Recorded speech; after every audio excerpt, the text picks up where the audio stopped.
بسم الله الرحمن الرحیم. پیښو ته د رسیدو د کمیسیون محترمو غړو، د رسنیو استازو او درنو ګډونوالو، زموږ نننۍ خبري ناستې ته ښه راغلاست. په پیل کې به د قرآن کریم تلاوت ولرو، ورپسې به د اړوند وزارتونو همغه د کمیسیون مربوطه کارونه په اړه باندې خپل معلومات در سره شریک کړي او بیا به ستاسو پوښتنو ته ځوابونه ووایي. نو په پیل کې د هیواد په مختلفو ولایتونو کې د وروستیو طبیعي پیښو د شهیدانو روح ته د دعا په خاطر د حکومت د اطلاعاتو او رسنیو مرکز د رسنیو سره د اړیکو امیر محترم محمد آصف احمدزی صاحب نه په ډېر درنه هیله کوو چې د قرآن کریم څو مبارک آیاتونه تلاوت کړي. محترم محمد آصف احمدزی صاحب. أعوذ بالله من الشيطان الرجيم.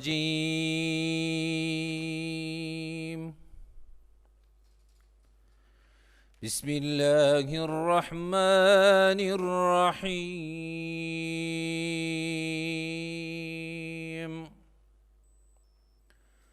والسابقون السابقون أولئك المقربون في جنات النعيم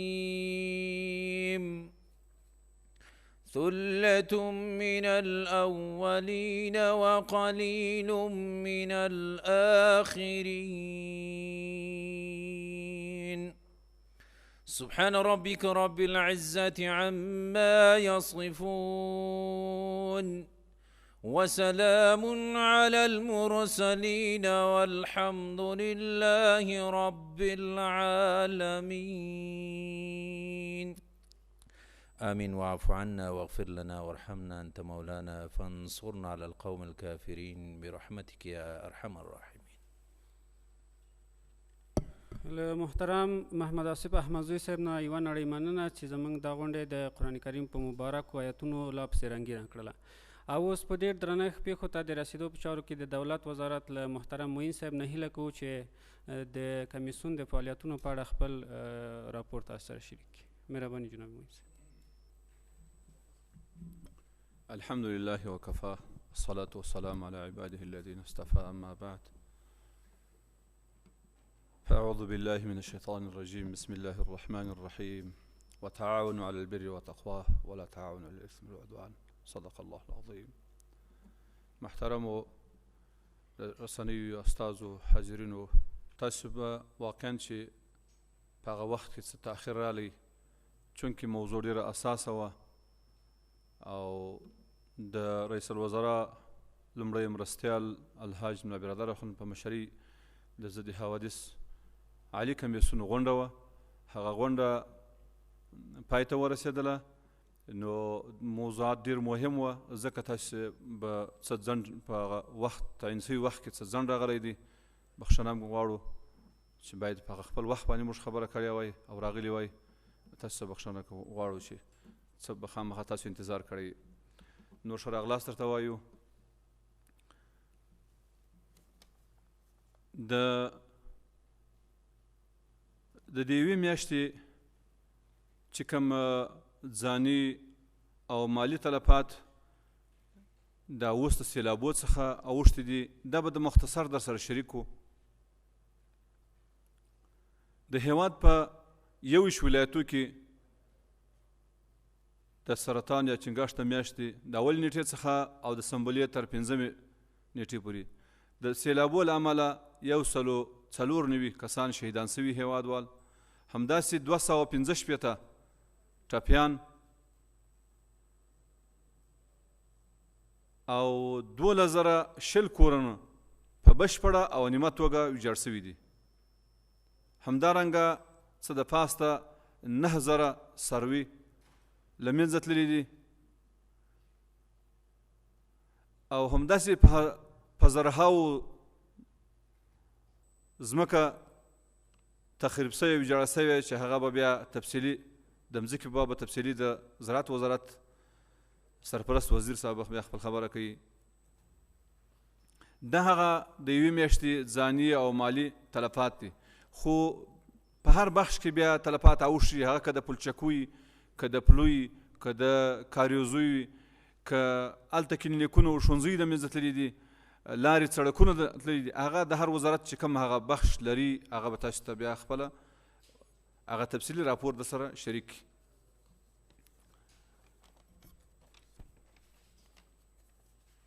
او په تېرو وختو کې چې کوم کومکونه سوي دي دا راپور موږ ستاسو سره د زلزلې په باب باندې هم هغه راپور شریک کړي چې 82 بنسټونو چې کوم مرستندوی ادارو همداسې څه هیوادو چې کوم کومک د زلزلې پلو سره کړی و هغه تفصیل هغه موږ ستاسو سره هغه راپور چې څونه د پیسو یا د مواد کومک سوی و هغه په شفافه توګه هغه مصرف سوي پیسې وي که مواد توزیع سوي وه په خپل وخت کې چې د هغو بنسټو څخه یو د خیریه بنسټ په دغه باندې یو داسې چې هغه جمیل قادري په نوم باندې چې یو افغان دی له نورو افغانانو څخه یې څه مرستې راټولې کړي دي چې هغه هم شاوخوا د 9 میلیون په اندازه باندې څه مرستې د افغانانو نور څخه راټولې کړي دي. جمیل قادري یو افغان دی، دا هم اوس نوی نن موږ ته وسپارلې. خو د دې لپاره چې د دې تفصیلي راپور بیا تاسو سره شریک کړو دا به د بل وخت په مجلس کې انشاءالله تاسو سره دا شریک کړو چې دا 82 بنسټه سوله اوس مخکې 81 وه دا 82 بنسټه چې کوم کومکونه یې کړي نغده څونه وه، مواد څونه وه، البسه څونه وه او د دغو بیا ټول توزیع سوي او په شفافه توګه باندې دا به بیا تفصیلي راپور تاسو سره په آینده مجلس کې انشاءالله شریکوو. د دې لپاره چې اوس په دغه یوه میاشت کې د سیلاب ځپلو سره چې کوم کومکونه سوي وه یا کوم مالي او ځاني تلفات اوښتي دي زموږ د نړیواله ټولنه او همداسې د ملل متحد څخه همداسې د مرستندویو ادارو بنسټو څخه غوښتنه چې کوم زموږ ورته ضرورت دی هغه دا موږ چې اوس کوم کومکونه ورسره کړي چې یوه عاجله اولیه کومکونه چې هغه موږ ورسره کړي دي هغه که د درمل وي، هغه که سرپناه ده، هغه که خوراکي مواد دي، هغه شیان دي چې اوس کفایت نه کوي. دا که چیرې په رسنیو کې هم کله کله پورته کېږي چې دوی وایي چې هغه شکایت کوي چې موږ ته شی نه دی رسېدلی، مستحق ته شی نه دی رسېدلی. یوازینی علت هم د دې دا دی چې هغه کوم مواد یا خیمه یا نغده پیسې چې موږ کوم رسوو هغه کفایت نه کوي. که یو کلي کې 100 کوره متضرر وي نو شاید موږ 90 کورو ته رسولي 10 پشکې پاته وي، یا یو کورنۍ مثلا یو فامیل دی هغه ضرورت و 3 خیمو ته لري موږ 2 ورکړي ځکه شکایت کوي. داسې نه دي سوي چې په دې کې شفافیت نشته یا عادلانه توزیع نه ده سوي. البته دا کم چې موږ لرو یا توزیع کوو یا د موسسات باندې غږ کړی هغه د خبره توزیع کوي دا کفایت نه کوي. څنګه چې دوی نیاز وي غوښتنه یې وي او هغه دوی ضرورت په پوره کېږي هغه نه دی پوره سوی. اوس چې کومو موادو یا کوم شي ته ضرورت دی هغه ده 1 میلیون څخه زیات کورنیو لپاره بیړنۍ مرستې ته فعلا اوس ضرورت شته. هغه که البسه ده، که سرپناه خیمې دي او که خوراکي مواد دي غذایي او غیر غذایي. دویم د استنادي دیوالو جوړول دا هغه پروژې دي چې انکشافي پروژې دي چې د دې اشد ضرورت وسته. تاسو به خبر یاست چې د سیلابونو اوس چې څه استنادي دیوالو زاړه څه وه هغه ټوله وړي. موږ یو کوشش دې لپاره اوس کړی دی چې هغه عاجله چې موږ اوس صرف د خالي بوجۍ دا ډکوو او هلته د سیلاب مخه به نیسو. لکه د 2 ورځې مخکې موږ د موسهي ولسوالۍ چې د کابل یو مربوطه ولسوالۍ ده موږ 6,000 بوجۍ هلته ډکې کړې او سیلاب مخ به ونیوی. خو په دویمه ورځ چې موږ کله صحنې ته ورځو واقعا چې سیلاب مخ یې نیولی و خلک په خوشحاله وه. دا یو اندازه عاجل کومک و، هغه اولیا کومک چې موږ ورسولی هغه د سیلاب مخه نیول سوی. مګر دا هغه په اساسي توګه باندې د هغه پروژه نه ده انکشافي پروژه چې د استنادي دیوالو لپاره منظوریږي هغه شکل نه و. صرف موږ د ضرورت سره سم کار کړی دی. دا مو په 2 ځایو کې داسې کارونه کړي چې هغه مو د هغه سیلاب مخه به نیولې ده. هغه ولس د مالي او ځاني تلفات څخه ژغورل سوی. خو دې لپاره پکار ده چې استنادي دیوالو لپاره پروژې انکشافي پروژې دا باید دا مرسته باید وشي. همداسې د سیلابو او وچکالۍ د احتمالي خطرونو د مخنیوي لپاره د اوبو د راګرځونکو بندونو جوړول، د ذخیرو جوړول چې دا د او برق وزارت محترم سرپرست وزیر صاحب ناست دی په دې به تفصیلي خبره هغه کوي چې دا تر دوی مربوط بل دریم دا چې د سیلابو له امله چې کوم کورونه زیانمن شوي دي د دې لپاره که موږ ظاهره اوس سرپناه عاجله سرپناه اولیه کومکي خیمې ورکوو کمپلان ضروب د کور ورکوو دا هغه شی دی چې دا به د یو میاشت لپاره دوی ته کفایت وکړي لا د 2 میاشتو لپاره کفایت وکړي په دې خیمې کې به ګزاره وکړي نو دا چې د 2 زره کوره په خیمو کې ګزاره کوي او میاشت وروسته 2 میاشتې وروسته ژمی دی بیا خو په دې خیمو کې ګزاره نشي کوی نو غوښتنه مو دا ده چې د هغه سیلابو له امله چې کوم کورونه زیانمن شوي دي اوس په خیمو کې ګزاره کوي د دوی لپاره دایمي کورونه جوړول اساسي بنیادي کورونه جوړول دا غوښتنه مو ده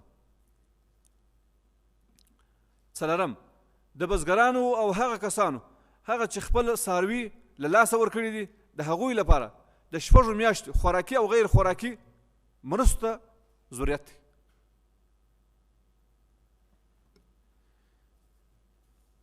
دا هغه غوښتنې وې او ضرورتونه وه چې اوس د سیلاب ځپلو کورنۍ ورسره مخ دي هغه که بزګر دیکان دی هغه که عام کورونه دي که د کورو د جوړولو په باب دي او که مالي مرسته ده او که خوراکي مواد او که سرپناه ده نور به په هر بخش کې چې کوم دلته دلې مسؤلین ناست دي د هر بخش ته هغه په خپل بخش کې خپله خبره وکړي لکه د صحت سرپرست وزیر ډاکټر صاحب دی همداسې نور مسؤلین دلې ناست دي او ستاسو بیا کوم سوالونه ولري هغه به د وروسته لپاره چې هر بخش کې هر چا سوال و هغه به بخش والا په خپله هغه مسؤل په خپله جواب ورته وایي د جناب معین صاحب له معلوماتو یوه نړۍ مننه او اوس په ډېر درنښت د کرنې له محترم وزیر صاحب نه هیله کوو چې د موضوع په تړاو خپل معلومات وړاندې کړي اللهم صل وسلم علی نبی الأمی وعلى آله وسلم تسلیما عزیز حاضرین محترم و خصوصا برادرای اهل رسانه قدم اول تحفه سرور کائنات را به عنوان السلام علیکم و رحمت الله و برکاته به حضورتان تقدیم می دارم همچنانی که آجمالو صاحب محترم شرف الدین شرافت در بخش مشکلات و تلفات های اخیری در ارتباط سیلاب ها و زلزله زده ها بیان کردند در امو سلسله سیلاب ها و مشکلات هایی که تلفات جانی آمده بودند و همچنان مالی و کشت زراعتی هم آمدن از الله بارگاه الهی از درگاه الهی می خواهیم که این تلفات و مشکلات را اجرش در دنیا آخرت برای او ظلم دیدگی ها تکلیف دیدگی ها تلفات دیدگی ها نصیب بگرداند در امو سلسله خیلی زمین ها در جریان سیلاب ها تلف شده و خیلی درخت های مثمر و غیر مثمر تلف شده و خیلی رس گوسفند و بز و گاو تلف شده و فعلا ما آمارشان ارقامشان به حضورتان ارائه میکنیم البته در این ارتباط کدام همکاری نشده در بخش زراعت و مالداری تقریبا 6 لک 5 لک و 99,924 جریب زمین زیر سیلاب ها مانده قابل استفاده نمی باشد و درخت مثمر و ثمره‌دار 17 لک و 16,385 درخت مثمر یعنی میوه‌دار تلف شده و غیر مثمر 17 لک و 22,390 درخت غیر مثمر تلف شده و گوسفند و بز 29 رأس و 29,327 رأس گوسفند و بز در امو سیلاب ها تلف شده و 9981 گاو یعنی مال کلان در امو سیلاب ها تلف شده در امو جمله 2 رأس شتر هم می باشد این همی ارقامی هست که جمله در امو سیلاب ها تلف شده البته در این باره اکثر توجه هم به خود انسان ها و بشریت بوده توجه های امکان قدر صورت گرفته در ارتباط زمین و درخت ها و گاو و گوسفند و مال و لشتر در این بخش کدام کمک هم صورت نگرفته این همی بوده موجوده معلومات ما به حضورتان ارائه کردیم السلام علیکم و رحمت الله اولا طول حاضرینو ته او دی مطبوعات و نمایندگانو ته السلام علیکم و رحمت الله و برکاته دوم لږ معلومات ځکه موږ تاسو سره شریک وو. دا طبیعي پیښې چې دي دا د الله تعالی له طرفه یو امتحان ده. نو اولا به الله تعالی ته موږ په اخلاص سره توبه وباسو او استغفار به کوو چې الله تعالی خپل رحم په موږ باندې وکړي. ځکه زموږ دا مظلوم ملت تازه اوس له جنګونه خلاص شوی ده. نو بیا هم چې کله د سیلاب او کله د زلزلو له طرفه زموږ مظلوم هیوادوال شهیدان کیږي، دا واقعیت ته چې د انسانانو به څه قصور وي. نو موږ باید اولا خدای تعالی ته رجوع وکړو. دوم دا چې داسې پیښې راغلي دي دلته په راست نظام کې اوس اسلامي امارت ته مختصرا موږ تاسو ته دومره عرض کو چې لله الحمد اسلامي امارت که وزیر ده که والي صاحب ده که رئیس ده دا یې نه دي ویلي چې دوه درې زه په یو مقام کې یم، خو د یو عادي افغان په حیث باندې یې هغه صحنې ته ځان رسولی ده. عملا یې هلته کار کړی، خدمت یې کړی ده، دغه مظلومان یې له هغه مصیبت څخه چې څومره د دوی اوس ویستلي دي. دا چې اوس سیلابونه په اکثرو ولایتو کې ډېر زیات راغلي دي. نو تاسو به کتلي په جهاني سطحه باندې هغه هیوادونه چې د هغوی اردن فعاله ده، د هغوی هوایي ځواک هم فعال ده، د هغوی اقتصاد هم ډېر قوي ده. نو تاسو وینئ د تاسو رسنیو له لارې موږ وینو چې هلته خلک بند پاته وي، خو نه یې هغه مسؤلینو دومره توجه ورته کړې ده، نه یې هغه ژغورلي دي. دا د اسلامي امارت زموږ د زړورو اردو او هوایي ځواک یو عظیم مثالي خدمت ده چې په دغو سیلابو کې هغو سرته رسولی ده. که شپه او که د ورځې ورته حال رسېدلی ده چې پلانکي ځای کې څوک بند پاته دي، هغو د هلیکوپټرو په توسط باندې هغه را ایستلي دي او په ډېرو سختو شرایطو کې را ایستلي دي. نو تاسو به کتلي چې په یو هیواد و 5 کسان هلته محصور وو، خو له هغه ټول قوت سره هغه ونه توانېدل. او اسلامي امارت دا اردو په هر ځای کې تقریبا که ورته تعداد په صلحاو تر 500 کم چې هلته چېرته یې ملي اردو هغه ټول بچ کړي دي زموږ فوج. نو دا د ستایلو وړ ده. او زموږ د اسلامي امارت ټول مسؤلین همداسې متوجه دي. دا تاسو ته اطمینان درکوو، هیوادوالو ته اطمینان ورکوو چې زموږ وزیر صاحبان هلته په صحنه کې دي، زموږ د امارت ټول کارکوونکي خدمه چې څومره دي هغه ټول د دوی په خدمت کې دي. به هر حال دغه شي لږ معلومات تاسو سره شریک. نو دا واقعیت ته چې خسارات ډېر رسېدلي دي، په هر بخش کې رسېدلي دي. زموږ مطلب دا و چې هغه کوم خدمات اسلامي امارت کولی سوی هغه یې کړي دي په وس کې ده. اما یو څه د دنیاوالو سره هم تړاو لري چې هغه باید دغه نور کومکونه دلته موږ ته متوجه شي. زموږ مظلوم ملت ته هغه په ډېرو سختو شرایطو کې دي. نو هغه ترتیب و تنظیم و د هغه دپاره هغه د جدي د حوادث وزارت ته له هغه سره یو کمیسیون جوړ شوی ده، هغه په وخت باندې رسیدګي کوي. او لکه څنګه چې معین صاحب ورته اشاره وکړه څومره کومکونه چې د دنیا راغلي دي، د اشخاصو راغلي دي، د شرکتو راغلي دي، د شفافیت په لحاظ باندې ټول حساب موجود ده. یوه پیسه هم د تاسو چا نه ده وړې چې کومکونه م کړي دي، هغه به دوی د مطبوعاتو له لارې تاسو سره شریک کړي.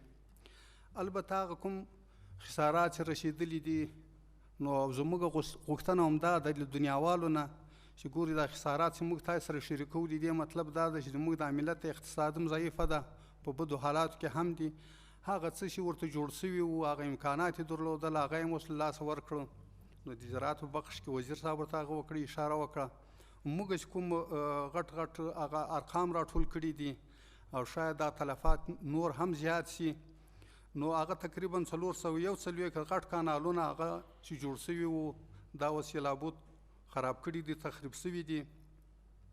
او تقریبا هغه محلي بندونه چې وو چې په هغو کې به خلکو له هغو نه استفاده کوله، یا به یې زراعت ته کوله یا به د څښلو اوبه وې، نو هغه 390 بندونه خراب سوي دي. او کوم کاریزونه چې په اطرافو کې خلک چې هغه نه به استفاده کوله د زراعت کې او د څښلو د اوبو دپاره هغه بند سوي دي. اوس تقریبا 250 کاریزونه دي. دا په دغو ولایتو کې دي دا سیلابونه راغلي، خو د هر ولایت هغه ارقام معلوم دي. او 22 زموږ تقریبا هغه انجینري بندونه دي چې په هغه کې معیار د اوبو د سیلاب معلومیږي، هغه له مابینه تللي دي. او اکثرو جویو کې چې داسې استنادي دیوالونه درېدلي دي چې هغه تقریبا مخه د سیلاب نیسي، هغه 650 له مابینه تللي دي. نو دغه هغه ارقام و چې مختصرا موږ تاسو ته عرض کړو، نو تر کېدای شي دا تلفات نور هم ډیر شي. او یو شی موږ یاداوري کوو، هغه پیشنګویي چې تحلیلونه سوي دي احتمالي چې آینده کې هم تقریبا د بحر هند هغه مونسون بارشونه چې بارانونه چې ورته وایي هغه لا درېدلي نه دي. تر 15 د سنبلې میاشتې پورې امکانات نور هم شته چې بارانونه هم وشي، ورښتونه وشي او سیلابونه هم راوځي. نو موږ په ټوله نړۍ باندې بالخصوص په یغو نهادونو باندې چې هغه کومک کوي په دې بخش کې هغه راوړاندې شي او کومکونه وکړي. نو انشاءالله موږ تاسو ته اطمینان درکوو چې تاسو کومک په خپل ځای باندې مصرفیږي او دې ته موږ ژمن یو. واخر دعوانا ان الحمدلله رب العالمین. د اوبو او انرژۍ د محترم وزیر صاحب له معلومات یوه نړۍ مننه. او اوس په ډېر درنښت د عامې روغتیا له وزیر صاحب نه هیله کوو چې د موضوع په تړاو خپل معلومات وړاندې کړي. بسم الله الرحمن الرحیم نحمده ونصلي على رسوله الكريم. لکه څرنګه چې تاسو ته بهتره معلومه ده چې په ختیځه آسیایي هیوادو کې او بیا په منځنۍ اسیا کې او بالخصوص په افغانستان کې د تیرې میاشتې یوه نیمې نه شدید بارانونه دي او د بارانو د وجې نه سیلابونه راغلي دي چې د خلکو ژوند ډېر متاثره کړی ده. چیرته چې هلته دوی ته مالی تاوانونه رسېدلي دي او دوی ته په زراعت کې تاوانونه رسېدلي دي او د ملک په سطح باندې ځینو نورو شعبو کې ډېر درانده تاوانونه ورسېدلو. نو دا یقیني خبره ده چې هلته د صحت په بخش کې هم د خلکو ژوند ډېر زیات متاثره ده. نو کله چې یوه پیښه رسیږي، دا پیښه که د زلزلې په شکل باندې، دا پیښه که د یو سیلاب په شکل باندې، دا پیښه که یو روډ ټرافیک اکسیډنټ وي، نو تر ټولو لومړی انساني ژوند ده. د موږ او د تاسې ټولې هلې ځلې او کوښښونه د انسان او د بشر د ژوند ژغورل دا مو اهداف دي. موږ او تاسې څه ته تعبیر نیسو که د ژوند د تېرولو په حصه کې او که د آینده د پلان او منیجمنټ په حصه کې، یقینا اهداف هم ټول دی چې څرنګه یو انسان هلته یو مسؤل ژوند پکې وکوي. نو په هره پیښه کې، په هر ډیزاسټر کې تر ټولو لومړی چې هلته ټیم رسیږي هغه د صحت ټیم یي، د موږ د ایمرجنسي ریسپانس ټیم یي چې هغه تر ټولو مخته هلته رسیږي. ځکه دا چې کورونه، زراعت، سړکونه، مالداري دا به ټول وروسته حسابیږي، خو اول چې تر ټولو زیات مقدم ده او زیات ضرورت لري هغه د یو انسان ژوند ژغورل. او کدی چیرې داسې یو تکلیف یا د کوم بل مشکل سره مخ یې، باید اول نجات موږ انسانانو ته ورکو. نو په دې حصه کې الحمدلله لکه څرنګه چې تاسې ټول شاهدي حال یو چې اول د پکتیکا او د خوست په دا مختلفو ولسوالیو کې چې زلزله راغله، نو هلته موږ په ټول د 12 ساعتو کې چې څه خلک تر خاورو لاندې وو هغو ته مو نجات ورکړو، او چې کوم زخمیان وو هغه مو ټول د خواوشا ولایتو او ځینې مرکزي شفاخانو ته انتقال کړلو. البته په دې کې د امارت اسلامي ټول ارګانونه هماهنګ او فعاله وه، بدون د هغوی نه هېڅ امکانات دې نه لرلو. همدارنګه دا وروستي سیلابونو کې د خلکو بې شمېره کورونه چې جناب معین صاحب د تاسو سره شریک کړلو دا د منځه ولاړو. نور چې کور د منځه ځي یقینا هلته د انسان ژوند خامخا متاثره کیږي. کله چې یوه پیښه رسیږي نو د پیښې اول 48 ساعته او بیا 72 ساعته د طب یا د طب د اصولو د نګاه نه ډېر زیات مهم وي. ولې په دې باندې چې موږ فقط صرف دا وظیفه نه ده چې فقط په هغه سمدستي په هغه وخت کې په امرجنسي شکل باندې یو چا ته نجات ورکو، بلکې په راروانو 48 ساعتو کې په 22 ساعتو کې نور د ده د سرپناه دپاره، د خوراک و چکاک دپاره، د پاکو اوبو دپاره د موږ د سره کوم انتظامات شته که نشته. که چیرې دغه انتظامات د موږ سره نه ووسي نو چا کوم خلک زخمیان شوي نه دي، چا کوم خلک متاثره شوي نه دي، خو په د راروانو 48 یا 22 ساعتو کې دا هم متاثره کیږي او په مرض باندې اخته کیږي. بله غټه خبره ده چې نړیوال ټول په دې باندې بهتره پوهیږي چې د پیښې نه وروسته یو په امرجنسي شکل باندې کومکونه رسول دي، په امرجنسي شکل باندې یو چا ته نجات ورکول دي. دا د موضوع یو اړخ ده، خو د موضوع دویم اړخ په لانګ ټرم کې یا په اوږد مهاله کې موږ د خلکو دپاره څه تصامیم لرو. ولې که یو څوک کور ونه لري نو یقینا د صحت په لحاظ باندې دا به که په 22 ساعتو کې نه وي، په راروانه یو هفته 2 هفتو کې یا د موسم د تغییر کېدو سره دی کېدی شي د ده صحت متاثره شي. او دوم غټ مشکل په دغو د پیښو د وجې نه چې په خلکو کې پیدا شوی د هغه رواني یا سایکولوژیکل افیکټ ده. په رواني په لحاظ باندې خلکو د خپل کور ډېر داسې افراد د لاسه ورکړي دي چې شاید هغه به د دوی په کور کې ډېر مهم اهمیت بیا لره، بلکې هر انسان ډېر زیات مهم ده، خو د کور یو سرپرست یا د کور د پاره د نفقې او د هر شي برابرونکی که نه واوسي شاید یقینا د ټول کور افراد په ژوند باندې اثر کوي. همدا رقم ته موږ ولیدلو چې د زلزلې نه وروسته او د دې سیلابونو وروسته موږ ډېرو مرضو سره رخ او مخ شو. وجوحات دا و چې هلته به پاکې اوبه نه وي موجودې، چا بیا په خپل ذات کې د نس ناستې د مرضو سبب وګرځېدل. همدا رقم ته ځینې نور مرضونه لکه سینه بغل یا نمونیا په وړو ماشومانو کې وجوحات دا و چې دوی ته هغه معین ټمپریچر یا هغه د هوا یا د موسم د درجه حرارت نشتونوالی د دوی د مرضو سبب وګرځېده. نو دا ټول هغه شیان دي چې یقینا د موږ دپاره صرف دغه پیښه یا حادثه یا طبعي پیښه د موږ دپاره چیلنج نه وي، بلکې را روان وخت راغه نه لوی زیات چیلنج دی موږ دپاره. نو په دې لړۍ کې موږ په خپل نوبت باندې الحمدلله تر دې ساعته پورې خو مو خپل نهایي کوشش کړی ده چې ټولو زلزله ځپلو سیمو ته همدا رقم ته لکه دا 21 ولایتونه چې سیلاب وځپلو دغو ته مو په اول فرصت کې بدون د کومه انتظار نه د خپلو ټولو ارګانونو سره په هماهنګي باندې په اول قدم کې موږ هلته خپل امرجنسي ټیمونه لیږلي دي. د موږ په دې امرجنسي ټیم کې چیرته چې ډاکټر صاحبان دا ډاکټر صاحبان نه صرف د موږ نارینه بلکې د موږ د زنانو ټیمونه هم پکې موجود دي، دویم د موږ امبولانسونه هم پکې موجود دي، د موږ سره دوا او تجهیزات هم موجود دي، او ورسره کوشش کوو چې موږ ټولې هغه خیمې چې د یو کلینیک په شکل باندې هلته د خلکو دپاره موږ یو کلینیک جوړ کو، ورته برابر کو او ځای په ځای باندې دوی ته خدمات اجرا کو. دا ټول کارونه الحمدلله تر دې ساعته پورې اجرا شوي دي. دویم د نړۍ د ټولو هغو سازمانونو نه، د ګاونډي هیوادونه، همدا رقم ته د ټولو عربي یا د مسلم یا د مسلمانو هیوادونه موږ منندوی یو چې دوی په دې سخت حالاتو او شرایطو کې د افغانستان د مظلوم ملت سره څنګ په څنګ باندې ودرېدلو او هغه خپل شته کومکونه یې موږ ته راورسولو.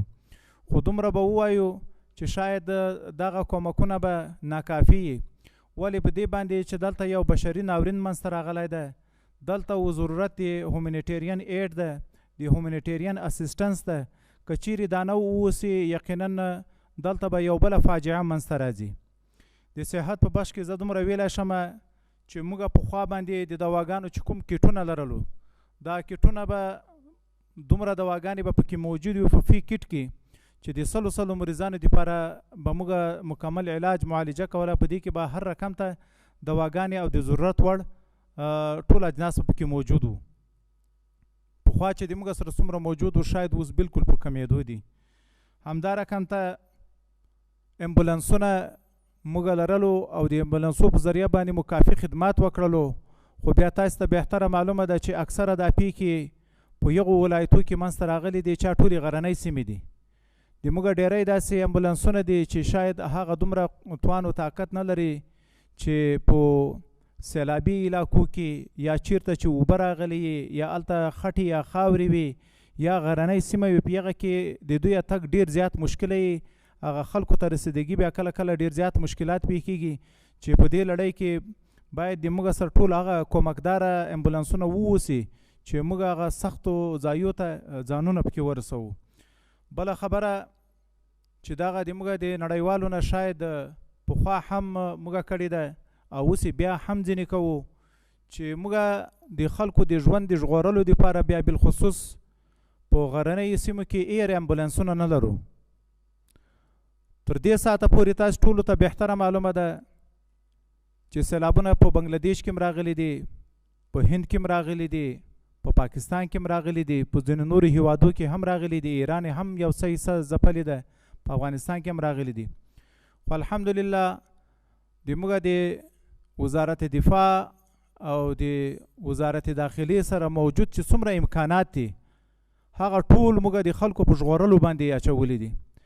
اگرچه د نړیوالو اصولو د قوانینو د مخې نه باید چې د موږ سره ښه کافي تعداد ایر امبولانسونه موجود وایو، نه دا چې مقصد موږ نظامی هلیکاپټرې یا د وزارت داخلي هوایي ځواک موږ په کار باندې واچوو، بلکې وزارت صحت خپله دومره یو څه ولري چې هغه د خلکو د نجات لپاره یې وکاروي. خو متاسفانه نه په دې تیرو 20 کالو کې د موږ سره کوم ایر امبولانس موجود وو او نه چې د نن د موږ سره ایر امبولانس موجود ده. نور د نړیوالو ټولو ټولنو نه د موږ دا غوښتنه ده چې په نړۍ کې دا پیښې صرف یو په افغانستان او په دغو هیوادو کې نه دي رسېدلې، بلکې په ډیری زیاتو هیوادو کې دا پیښې رسېدلې دي.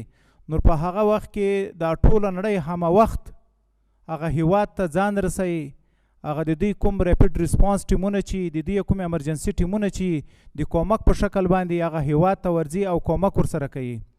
خو متاسفانه افغانستان ته تر اوسه پورې کوم داسې ټیم نه ده راغلی چې هغه په واقعي معنا باندې د موږ د خلکو سره د نجات په بخش کې همکاري کړې وایو.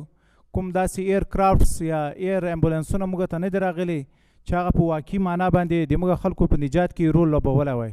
تر اوسه پورې چې هر څه دی د امارت اسلامي چې خپل توان او طاقت په هغه باندې الحمدلله موږ خلکو ته نجات ورکړی ده. خو په آینده کې که دا سلسله طول پیدا کې نو شاید موږ به د مشکلاتو سره رخ او مخ کیږو. دومه خبره تاسو ته بهتره معلومه ده چې په زلزله کې هم په زرهاو کورونه د منځه ولاړو، په دې زلزله کې هم په دې سیلاب کې هم په زرهاو کورونه او په جریبو ځمکې ختمې شوې.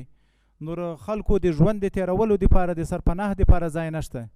نور هلته موږ هیلث کیمپس یا میډیکل کیمپس یا هغه ټینټونه یا هغه خیمې چې موږ یې د یوې شفاخانې په شکل باندې هغه خلکو ته جوړې کړو تر څو هغه زخمیان چې په دې پیښو کې متاثره شوي وي چې د هغوی علاج معالجه پکې وکړو یا وروستی لیټ آن یا په لانګ ټرم کې چې مقصد کوم مرضونه دلته پیښیږي د هغوی د علاج معالجې دپاره موږ په دغو کیمپونو کې ځای په ځای باندې هغه خلکو ته خدمات اجرا کړو.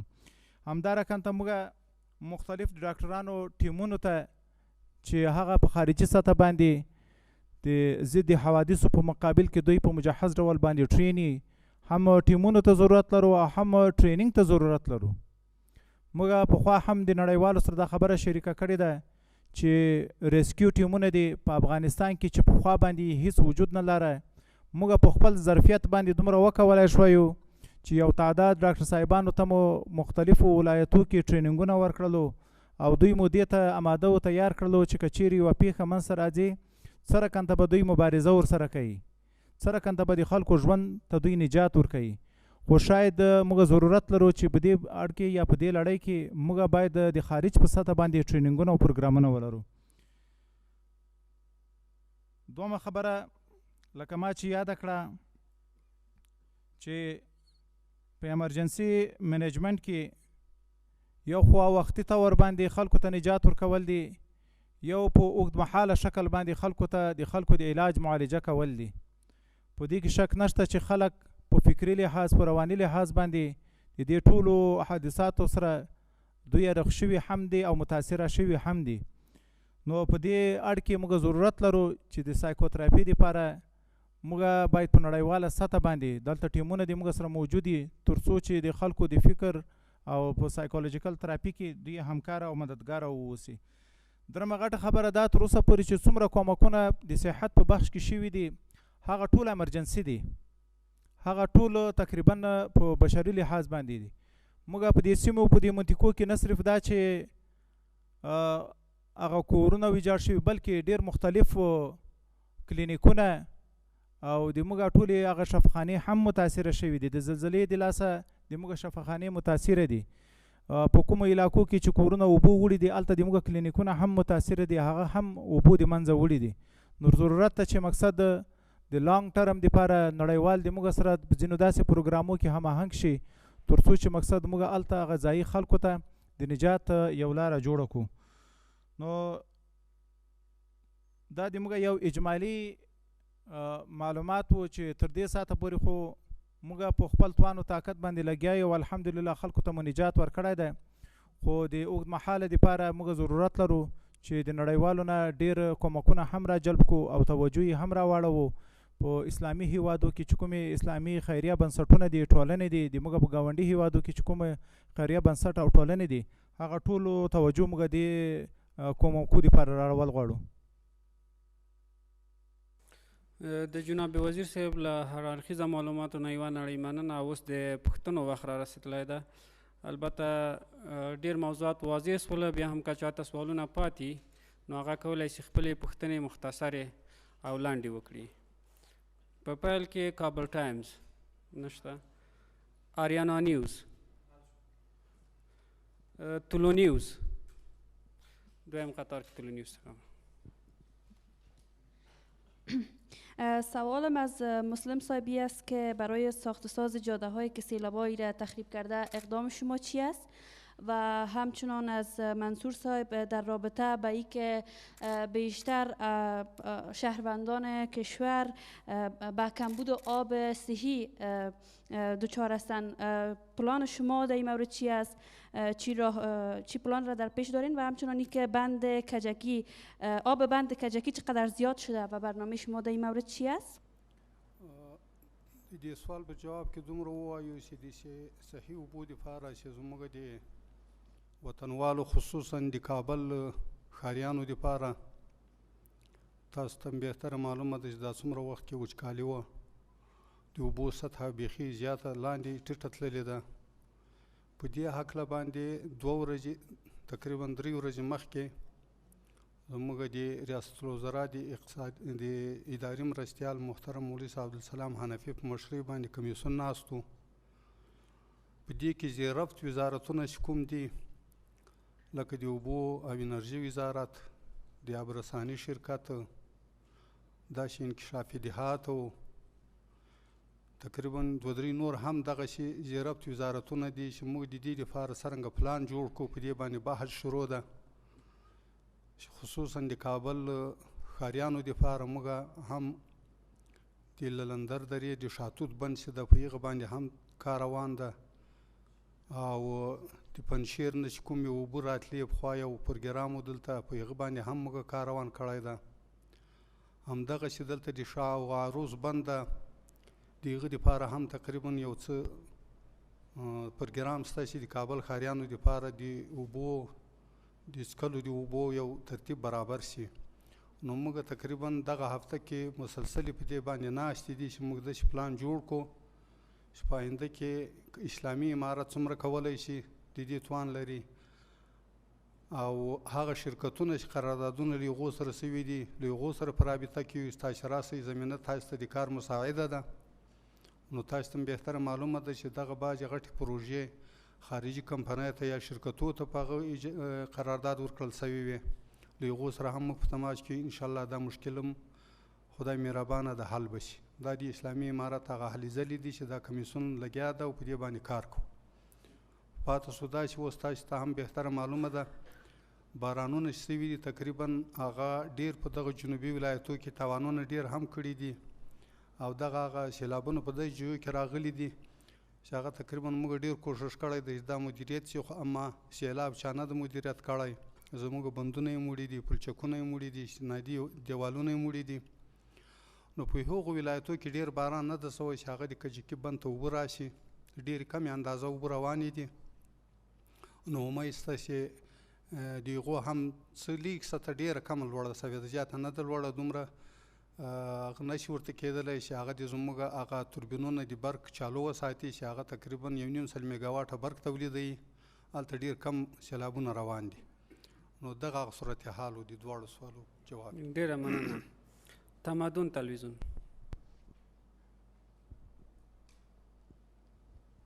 تشکر. من بهنوش هستم، خبرنگار تلویزیون تمدن.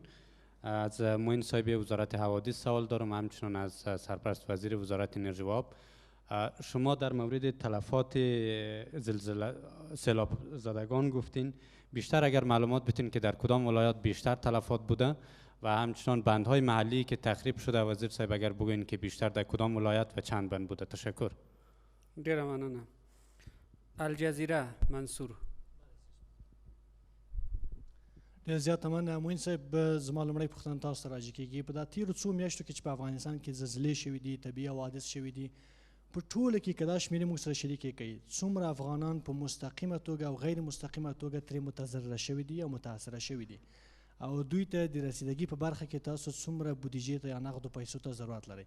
او دا مې روغتیا وزیر صاحب ته یوه لنډه پوښتنه راجع کومه، هغه دا چې تاسو اشاره وکړه چې باید ساري ناروغۍ لکه کولرا، اسهالات یا نیمونیا دا شیان هم زیات شوي د سیلابونو له وجې نه. کولی شئ ځینې شمېرې راکړئ چې په کومو ولایتو کې څومره دغه ناروغان زیات شوي د سیلابونو له وجې نه؟ ډېره مننه. مهرباني جناب وزیر.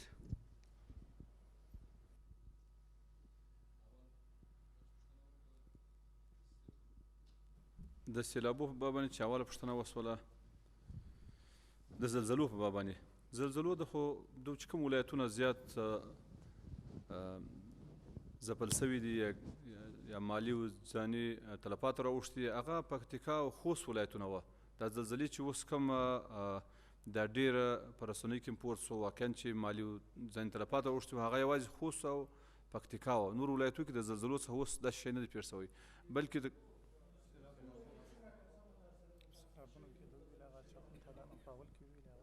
او د سیلابو د خو موږ مخکې د میاشتې خبره وکړه چې د میاشتې راپور مو وړاندې کړ، تاسو واورېدئ. او د کال مو په تیر کال کې چې اوس کوم سیلابو له وجې څخه کم کسان شهیدان سوي دي، هغه 521 کسان شهیدان سوي دي، 216 کسان ټپیان وه، او د 20,000 څخه 20,080 کورنۍ په بشپړه او نیمه توګه کورونه ویجاړ سوي وو، او دغسې د 6 لکه څخه زیات کرنیز زراعتي ځمکې ویجاړې سوي وې، چې هغه راپور د زراعت سرپرست وزیر هم په خپله تفصیلي توګه باندې وړاندې کوي.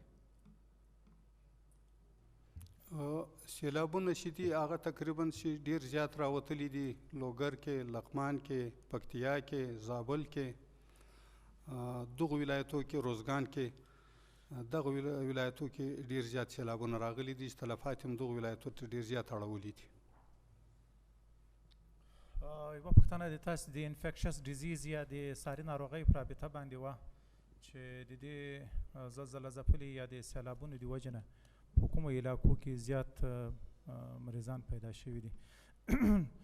دومره به درته وایم چې د انفیکشس ډیزیز نه صرف دا چې د سیلابو د دغو سره تعلق لري، بلکې وختاً فوقتاً د وچکالۍ سره هم تعلق لري، د هوا د تغییر سره هم تعلق لري، ګرمي و د دغو موسمونو سره هم تعلق لري. مخکې د دې نه چې سیلابونه یا د اقلیم داسې تغییر شي یا داسې رقم ته پیښې منځته راشي، د موږ په ځینو ولایتو کې د اکیوټ واټري ډایریا د نسناستې مرض یو اندازه موجود و چې الحمدلله په کامل ډول باندې هغه مکمل کنټرول شوی دی. اگرچه د نړیوالو خو په دې باندې بار بار ادعا هم دا کوله چې دا کولرا ده، خو د کولرا دپاره د موږ سره کوم داسې د دې هغه کوم ساين سیمټمز چې وو یا د دې چې موږ لیبارټري ټسټونه کوم کړي وو، کوم داسې مثبت ارقام د موږ سره موجود نه و چې موږ واقعا، او بل چې څه رقم ته په کولرا مرض یا پخوا باندې په افغانستان کې یا په نورو نړۍ کې چې څه رقم ته تلفات به منځته ځینې راتله، هغه شکل د تلفاتو دغه رقم ته نه و. که په نن ورځ کې به په حاد ډول باندې یا په اکیوټ ډول باندې به یو مرض منځته راغی نور په ټول دې 48 ساعتو کې یا په ټول دې 40 ساعتو کې به موږ هغه مرض په خپلو ټیمونو او د صحي خدماتو په ذریعه باندې دومره کنټرول کړو چې الحمدلله هغه مرض به مکمل د هغې ځای کې نه محو شو. نو فعلا یقینا په خپله باندې په پکتیکا او په دغو سیمو کې یو څپه راغله یو فیز راغی چې په هغه کې ماشومانو ته اکثریت او ځینو لویانو ته غټانو ته ایډلټس ته هم دا مشکل جوړ شو چې دوی ته ناسته ورته پیدا شو. همدارقانته ځینې موسمي طبي یا د دغو شیانو د وجې نه هم دوی ته تکلیف جوړ شو. همدارقانته په هغه کې د موږ په مغربي ولایتو کې په هلمند او په دغو ځایو کې چې لا سیلابونه نه راغلي په هغه وخت کې هم دغه د نسناستې مرض و. اوس د پکتیا په سیمه کې دا مشکل لږ ډېر موجود و خو الحمدلله دا مکمل ټول کنټرول دی. ډېره مننه. د سولې غږ شبکه دویم قطار کې دلته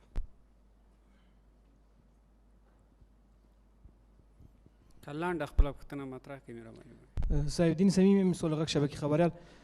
مسلم صاحب پوښتنه مې تاسو نه ده چې لکه څنګه تاسو مخکې یادونه ورته وکړه چې په د نړیوالو تاسو ټولو غوښتنه وکړه چې موږ سره باید په دې برخه کې مرسته ترسره شي یا احیانا که چېرته نړیوالو مرسته ونه کړې لکه موږ چې څومره د وروستیو راپورونه موږ ترلاسه کړي دي یوازې په لوګر کې 800 کوره یوازې په خوښۍ ولسوالۍ کې له منځه تللي دي. دغسې په ننګرهار کې نن شپه په کندهار کې هم دغسې سیلابونه روان وو. تاسو څه کوئ ځکه چې ژمی پر رسېدو ده او یوازې خیمې ګزاره نه کوي کور جوړول ته جدي اړتیا ده او بغیر له دې د انسان ژوند ممکن ده. که چېرته نړیوالو مرسته ونه کړې حکومت دومره په وس او توان کې څه لري چې دوی لپاره کورونه جوړ کړي؟ ډېره مننه. باختر اجانس. مننه. ګل احمد واجم د باختر اجانس خبریال. ګرچې د ما پوښتنې حل شي فقط یو پوښتنه د معین صاحب ده چې مخکې تاسو یادونه وکړه چې جمیل قادري په نامه یو کس شاوخوا 9 میلیونه نقد مرستې راټولې کړي دي. دغه مرستې په افغانۍ دي په ډالرو دي او څه رقم دغه یادونه تاسو ونه کړه معین صاحب. مننه. ډېره مننه. مهرباني جناب. دغه اولو ملګري کې ورور چې کوم پوښتنه وکړه رسنۍ استازي چې تاسې سیلابونه واقعا چې کورونه ډېر وران شوي دي او کلي کورونه او اوس هم د کندهار روزګان زابل غزنی دې خواته ننګرهار کې او لغمان کې واقعا په لوګر کې ټول کې دا زیانونه بیخي ډېر اوښتي دي. موږ داسې چې کومه غوښتنه کړې ده دا غوښتنه خو در چې خپل دغه دی چې دا اصول دي چې په یو ملک باندې داسې یو بحران راځي او ناورین راځي نو دغه وخت سره سم هغه ملک د نورو د ملل متحد څخه هم د جامعه جهاني یا نړیوال ټولنې څخه خپله غوښتنه کوي.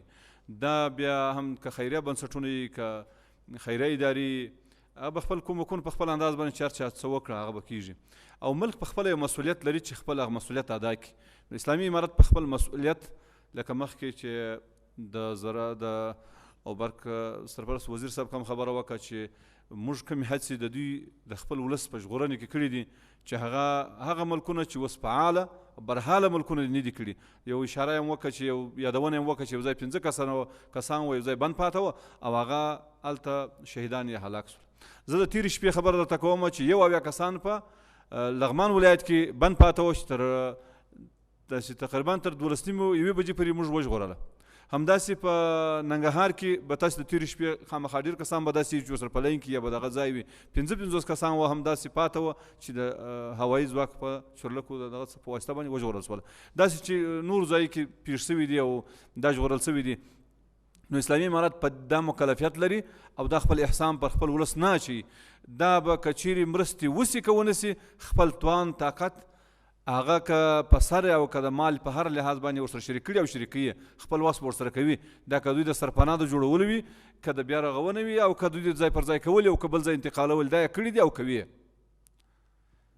او دویمه پوښتنه چې کوم د جمیل قادري په نامه چې کوم یو افغان دی او د نورو افغانانو یې د 9 میلیون په شاوخوا کې افغانۍ را جمع کړي دي چې یو اتیا بنسټونو مخکې کومکونه کړي وو. ما د دې تفصیل به په بل مجلس کې او بله غونډه کې انشاءالله تفصیلي چې څونه آمد د پیسو راغلی دی یا د موادو او بیا کومې خواته تللي او څونه مصرف شوي په څنګه شفافه توګه باندې مصرف شوي دي هغه بیا په هغه وخت کې خبره وکړو. نو جمیل قادري هم د نورو افغانانو څخه پیسې را جمع کړي چې 9 میلیون په شاوخوا افغانۍ دي راوړي دي چې نن موږ ته تسلیم شوې. ډېره مننه. د فرانسې خبري اجانس.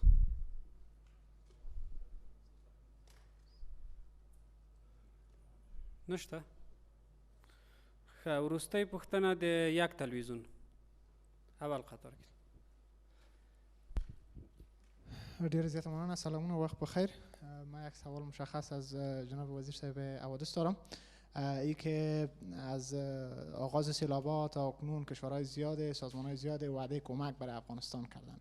چقدر این کمک ها برای افغانستان رسیده تا به هنوز، یا هنوز هم وعده کردند وعده بر جای مانده؟ و در ضمنش تقاضای شما از جهان و سازمان ها به خاطر کمک پول نقدی چی است؟ براتون پول نقدی کمک بکنند یا مواد اولیه؟ تشکر. مهربانی جناب مویسی. چقدر کمک ها شده و یا آینده میشه؟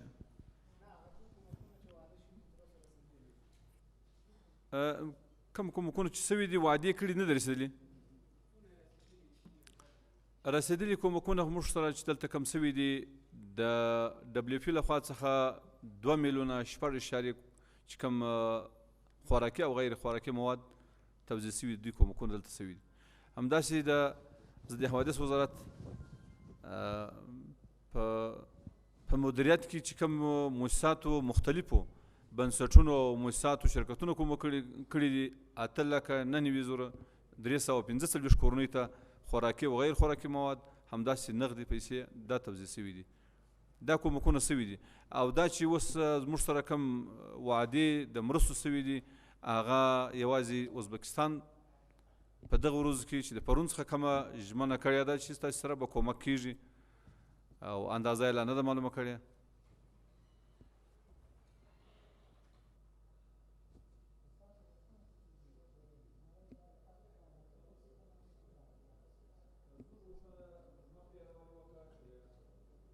زموږ غوښتنه موږ مخکې یادواري وکړه چې موږ د پروژې او انکشافي پروژې په اړه باندې باید نقد کومک وشي، تر څو هغه پروژې چې کم دي هغه یا په نیمایي کې هغه پیل سرته ورسېږي او یا نورې پروژې چې اوس اشد ضرورت ورته شته چې په اوس وخت کې د سیلابو څخه ډېر متضرر سوي هغه پوره کړي. او همداسې بیړنۍ مرسته چې هغه که سرپناه ده، هغه که خوراکي مواد دي، سرپناه لکه خیمه او دغسې البسه او خوراکي مواد دې ته هم اشد ضرورت شته، ځکه چې اوس 60,000 کوره شاوخوا کې اوس د باندې موږ د خیمو څه کیمپونه چې ور جوړ کړي دي دا اوس بیړنۍ مرستې ته ضرورت لري. همداسې د دغه چې سیلابو کې چې دغه څو زره کورنۍ چې اوس په دغه سیلابو کې په د یوه میاشت کې زیانمن سوي دي، دا کورونه ټول په دغه کورو کې چې دا خام کورونه دي یا د اوبو ډک دي، دا د استفادې بیا نه دي او یا چپه سوي ویجاړ سوي دي، دا هم نغدو کومک ته ضرورت لري، ځکه دغه کورونه بیا جوړول غواړي، بیا رغول غواړي. پیښو ته د رسیدو په چارو کې د دولت وزارت د محترم معین صاحب، د عامې روغتیا له محترم وزیر صاحب او د اوبو انرژۍ له محترم وزیر صاحب او ټولو ګډونوالو نه یوه نړۍ مننه. زموږ خبري ناسته پای ته ورسېده. پاتې ورځ مو په خیر.